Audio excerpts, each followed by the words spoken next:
Really? Meryl, why are you in here? I noticed the same thing. Aha! Here she is, my guiding light. And Meryl, I hope you don't mind I poached your protege away. What's he talking about? I've agreed to manage this place. You're working here? I thought, hell, if she's handled Meryl all these years, she can handle anything. Lol. Shut up, Rod. I have to support my family, Meryl. And Rod actually pays well. And what does Ajax think of this? I haven't told him yet. Sure he's fine with it. Hales? We heard you were going to be managing us. Keeping the sleazes away from us. Come and tell us what you think of the costumes. It's nice to be appreciated sometimes. They reckon Whyhope's the red light district of the Central West. How good's that? That's terrible. No, you got to think big. I'm going to franchise. Oh, this is a money train, Meryl. Hey, you don't want to come out the back and celebrate with me, do you? No, Rod, I would not. Excuse me.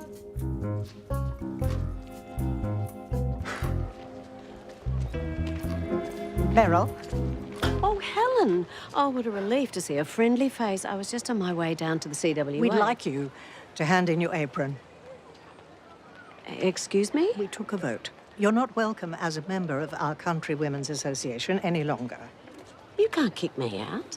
We were your friends, and you betrayed us all by allowing this abomination to be opened. It's just a bar. Jim would be turning in his grave. Don't bring my husband into this. You'll have no friends left. I hope you remember that when you're counting your dirty money.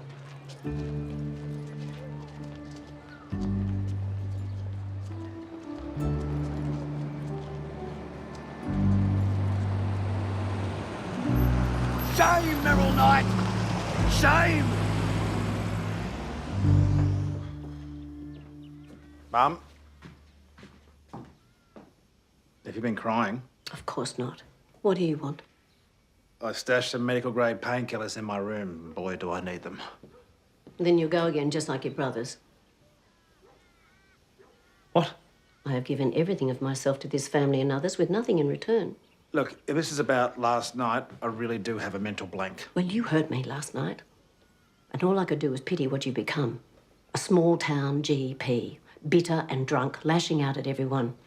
Just wasted potential. Are you all right? I'm fine. Get what you need and go.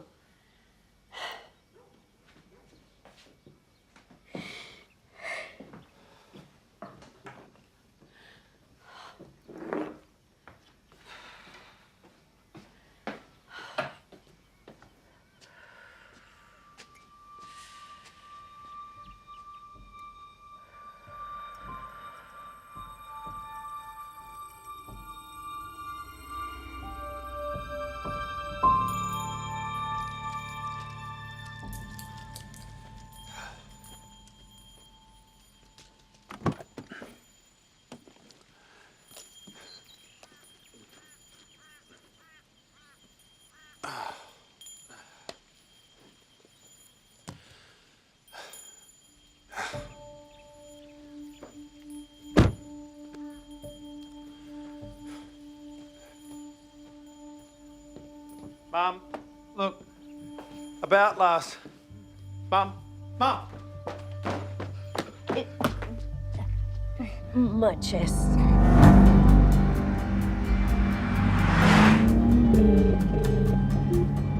Betty, Mum's having a heart attack. We're on our way in. Oh my God. How far off are you? About 5 minutes. Have a bed and resus ready? Don't worry, Mum. This is what I do.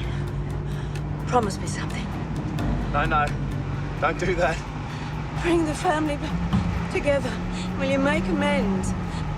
Promise. Just pull yourself together, for God's sake. You haven't been talking to Betty, have you? Promise. You'll make things right. Okay. I promise. Okay, hang in there, Mum. There's a bed in resus. Okay, thanks, Betty. Need a CT angiogram? I'll organise an ECG. Okay, this way. try and relax, Mum, OK? And organise a shot of morphine. You can thank me later. Darling? Well, good news, Mum. You have perfect coronaries. In fact, you have a beautiful heart. Literally speaking, not metaphorically. Did I have a heart attack? No. I'm pretty sure it was Takotsubo cardiomyopathy. You had an enlargement of the left ventricle, which brings on all the symptoms of a heart attack. Takotsubo means octopus trap in Japanese. It's the shape the ventricle takes. So I'm going to be fine. A few weeks rest, be back to normal. So, you want to tell me what's been going on? Takotsubo is also known as broken heart syndrome. People get it after the death of a loved one or in times of extreme emotional stress. Oh, broken heart, that's absurd. I'll stick with the octopus trap, thank you. Mum? My heart's fine, you just said so. Well, is it something to do with what I said last night, or this fight with Matt, or Ajax leaving? You're all right, it's all of that. And Rod Eagle's awful bar. Since your father died, I'm not as tough as I used to be. Still pretty tough. I honestly thought I was going to drop dead. My whole life flashed before my eyes and I realised something. You need to be a better person. I do. I'm pretty sure dying epiphanies need to be about yourself. That's the rule. No, darling. I'm perfectly happy with my own life. You're the problem. You need to heal the family. You need to sort yourself out, for God's sake, for my sake. This is emotional blackmail. Well, of course it is. I'm your mother and I nearly died. No, you didn't. Well, you thought I nearly did. And you promised in the car. I just said that to keep you calm. Promise is a promise. You go forth, you apologise to everyone, and you bring the family back together. Or next time it will be a real heart attack.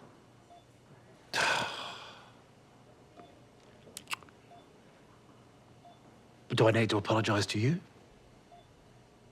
Just do this for me.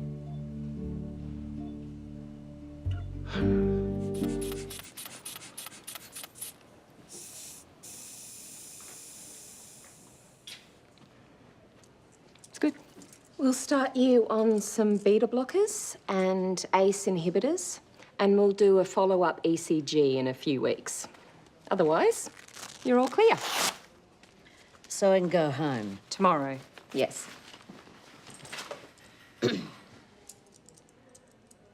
Was Hugh always difficult? Oh, yes, he didn't sleep for the first 2 years. Nearly drove me insane. So not much has changed, then? I live in hope. Hugh's a star. Even as a child, he'd pull people into his orbit and they couldn't escape. Sounds more like a black hole. He's brought me so much love and pride. He's also brought me more anger and frustration than anyone else. I pity the person he ends up with. You're lucky. You escaped. You're married. I keep messing up my marriage. Or second-guessing it. Marriage is hard. You need a cellmate. You mean soulmate? No, I mean cellmate. Marriage is a life sentence.